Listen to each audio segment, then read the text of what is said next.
Welcome back to English for Management and Leadership. In this video, I'd like to focus on that status report that Elizabeth was building for her boss, Don.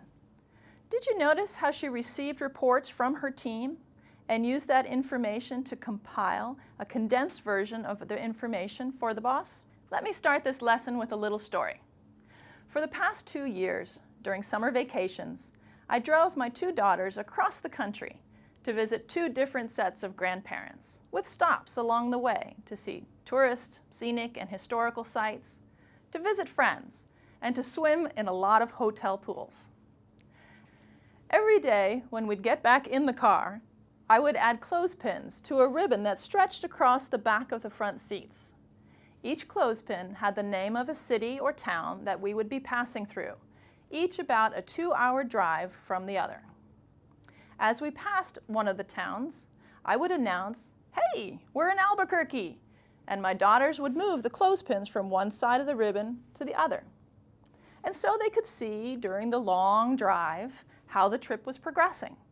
And it significantly reduced the number of times I heard, "Are we there yet?" In your role, you are like the driver. Your boss has set a destination, but has given you control over the details of the trip.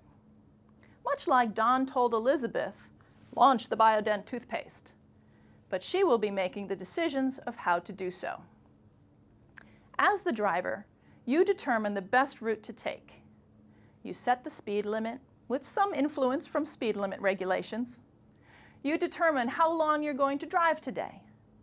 You decide where you're going to stay and what you're going to see. You have to know when to stop for gas, you have to be following a map, and you have to stop for lunch. But even though you're responsible and taking care of all these items, your boss, busy with other responsibilities, still wants to know, how much longer? Are we there yet? If you get pulled over for speeding, your boss is going to ask, what happened? Or if you get a flat tire, do you need my help? That ribbon I used with my daughters is a lot like a status report for your boss. Ideally, it gives them the information they want before they need to ask you for it. A status report is a regular, consistent summary of the most important details of a project. A good status report distills thousands of hours of work into a 30-second read. Where are we? How are we doing? Where are we going next? A status report may vary from organization to organization, but most status reports contain the following key elements. The first one is the summary. Think of this as the dashboard of your car, which gives you information about how fast or slow you're going, how much gas you have, maybe what direction you're going, the conditions outside, and the temperature of your engine. In much the same way, a summary of a status report communicates the overall health of your project. Many status reports use a color-coded system to communicate that health. Like a dashboard in a car, if you run low on gas, a warning light will appear. In a status report, information can be communicated through a green, yellow, or red color.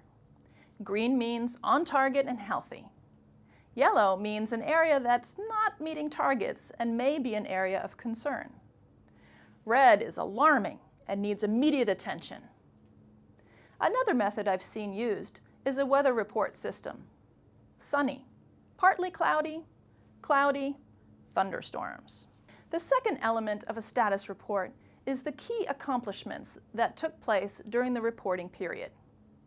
What did you and your team do? If you think in terms of that ribbon that I used on our cross-country drives, the clothespins that were moved to the right during the drive would be the key accomplishments. In other words, these are the completed items. The third element of a status report is the upcoming deliverable. The deliverables are those items that will be completed in the near term.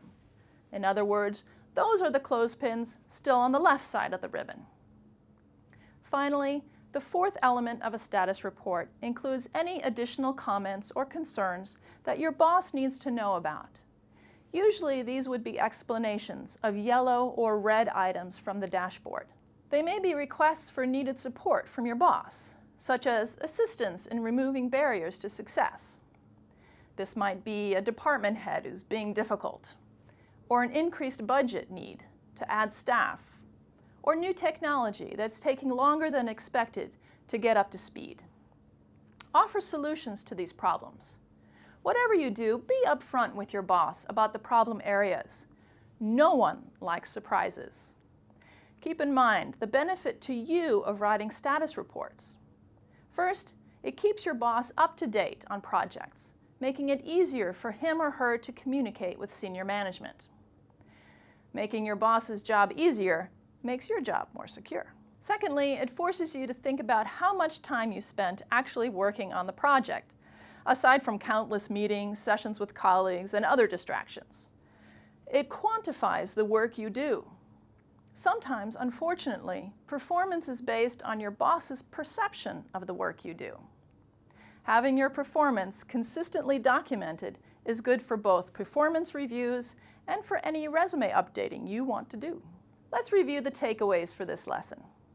Your status report is a proactive response to the question, "Are we there yet?" It condenses hours of work into a 30-second read that answers the questions, where are we? How are we doing? Where are we going next? And maybe even, do I need to get involved? It contains 4 elements: a summary dashboard, key accomplishments, upcoming deliverables, and concern areas for mitigation. The status report benefits you because it allows you to have more autonomy, since your boss doesn't have to keep coming to you for answers. Later on, we'll show you an example of a status report so you can see what one might look like. Thanks for watching English for Management and Leadership.